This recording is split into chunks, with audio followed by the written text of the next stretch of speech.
Someone commented, and apologies for the shirts behind me. They are there temporarily, I promise. So, someone did comment on my video on Sea Scepter, and in that video I mentioned that the Sea Scepter, it can take out small boats as well as air threats. And he responded with the question, why don't we just make everything multi-role? Now, perhaps you're sat there thinking, that is a really poor question.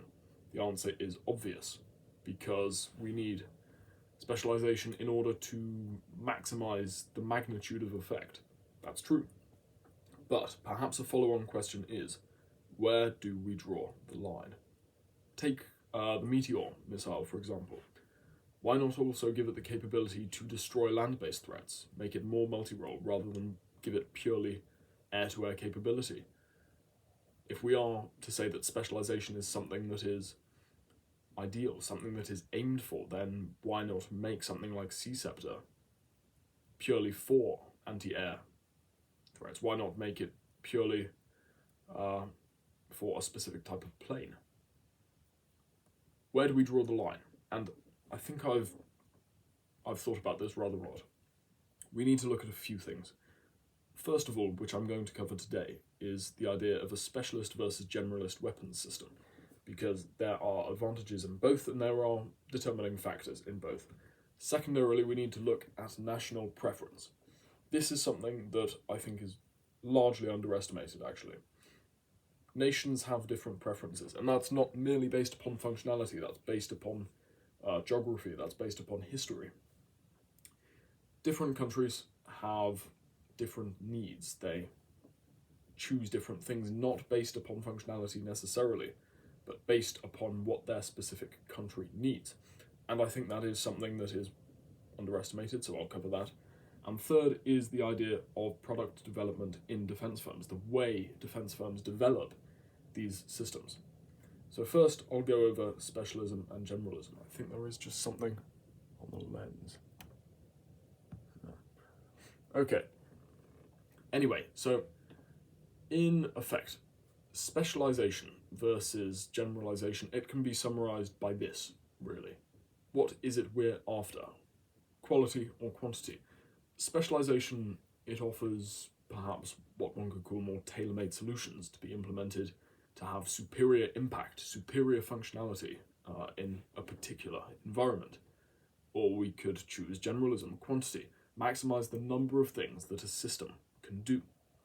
So in defense, there are certain things that that really have to be generalist. Things like naval defense structures. They are designed to defend against a lot of things, a plethora of things. And there are things which have to take a more hawkish stance, which have to be more specialist. That is to say, a munition that is designed to attack, or even defend via interception. It's got to be more specialist in the thing it's dealing with, because not every system is going to be fully functional.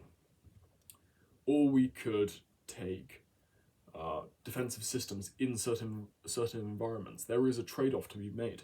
A tank's armour, it's not going to be able to defend against, let's say, the Storm Shadow cruise missile, a direct hit, or a nuclear weapon. So we also have to maximise auxiliary function. As with everything, there's a trade-off. If one chooses, let's say, with the tank example, to install incredibly heavy armour, so that it may survive a direct hit by a Storm Shadow missile, then the likelihood is that the tank's not going to be able to move at all.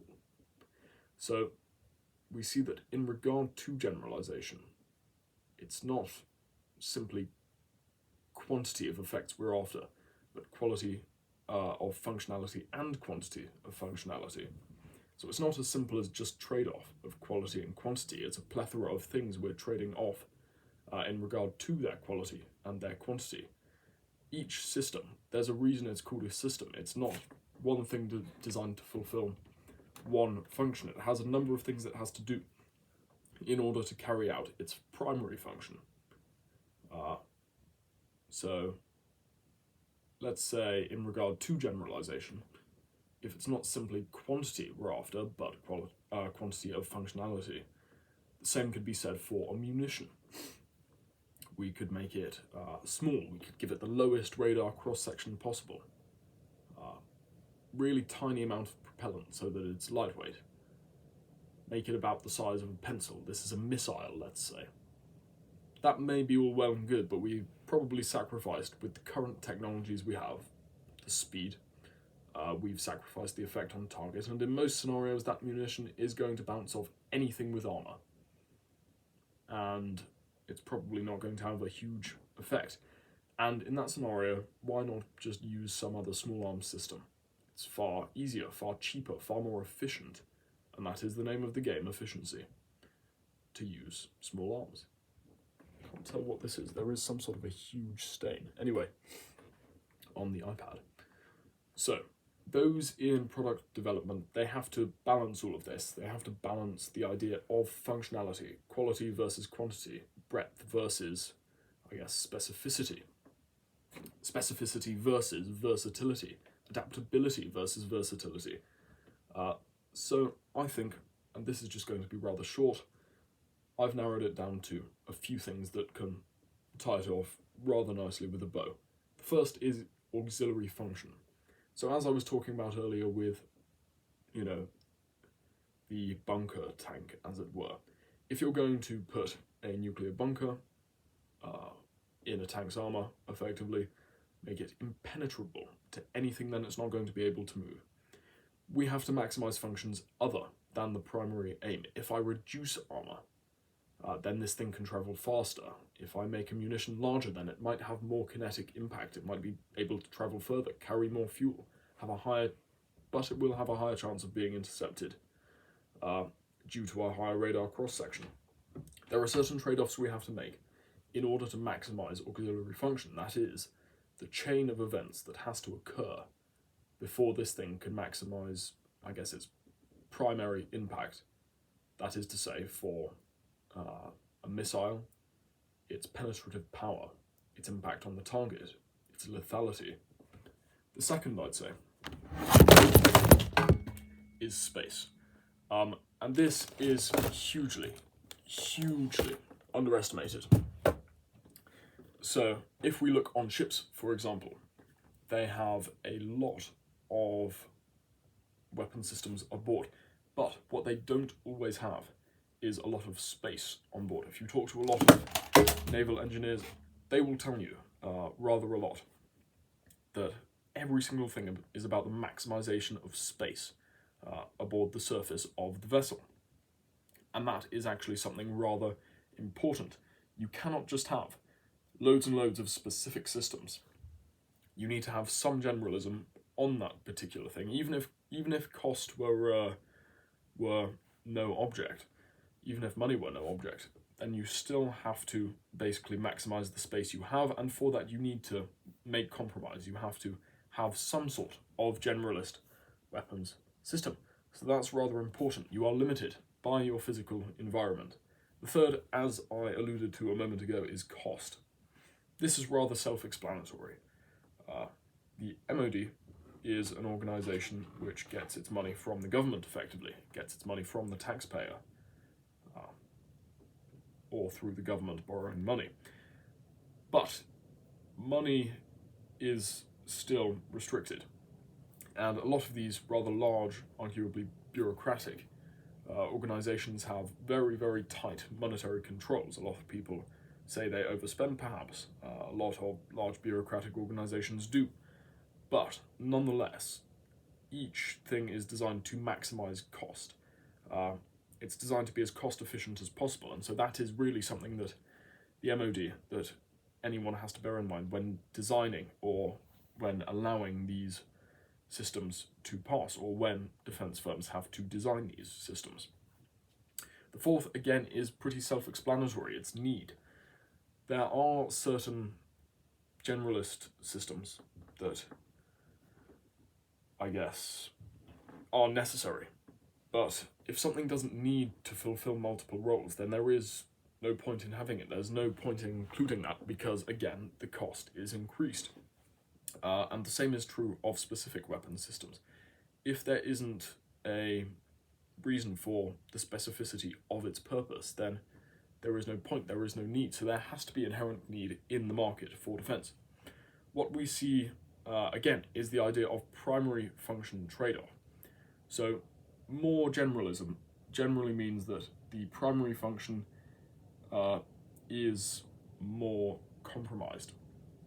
So some level of specialization does determine operational potential effectively. One wants to maximize the purpose of something, but if you basically don't tailor make it for a certain thing, let's say, I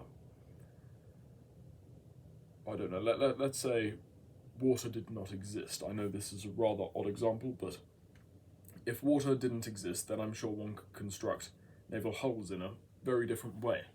It wouldn't have to maximize buoyancy, it would only have to maximize the armor capability. You see my point.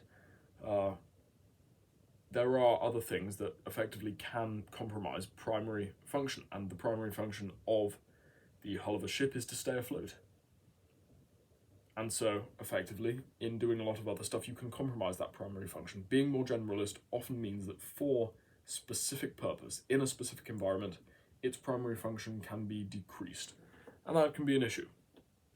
So, let's say the Meteor missile, if it were to be able to strike land armor more effectively, which might be a positive thing, what we might see then is it wouldn't have the same sort of maneuverable capability, it wouldn't have the same detonation mechanism that makes it ideal for the destruction of aircraft, for air warfare.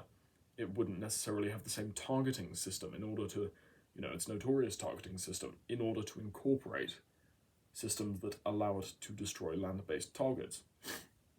So you do often compromise primary function. The sixth, I'd say, is platform trade-off. So if one changes the function, then one limits the platforms that it's available on. If one makes something, let's say we have a munition that we make larger because we want it to be more specialized in traveling further, then that probably limits the number of platforms that can be used on it. It becomes heavier, it becomes more unwieldy, it becomes difficult to implement on, let's say, UAS. And so what we see is that generally as you specialize stuff more, or even generalize stuff more, if you don't strike the balance with what's acceptable for the certain platforms you design it for, then it's useless. And then the purpose can't be carried out at all. And then the final thing I'd really like to say for this, for the idea of specialization versus generalization, is the idea of modularity, that there can be a change in specialization. Now, the question is, what is actually desired? Because people often say that modularity is ideal. Modularity is, by necessity, what one wants when going after any sort of system. But the fact of the matter is that modularity does not equate to generalism. Modularity is effectively the ability to change the specialist function of whatever it is, whether it be munition, whether it be armor system. And that's why modularity is becoming ever more important, because it means, core to the idea of the movement into mosaic warfare is transitional systems. They can operate in specialist, or even, the transition between specialist and generalist modes, and that creates a manner that is unpredictable. And so I think it's important to distinguish those. So I'm going to leave it there. I understand that this was rather scattered in thought, but I think that about summarizes it. So if we look at specialism and generalism, on a simple level, the reason we change these per function is maximization of auxiliary function, physical space, cost, need, the trade-off with primary functionality, and the trade-off with platform functionality, that to which it is compatible. So I'm going to leave it there.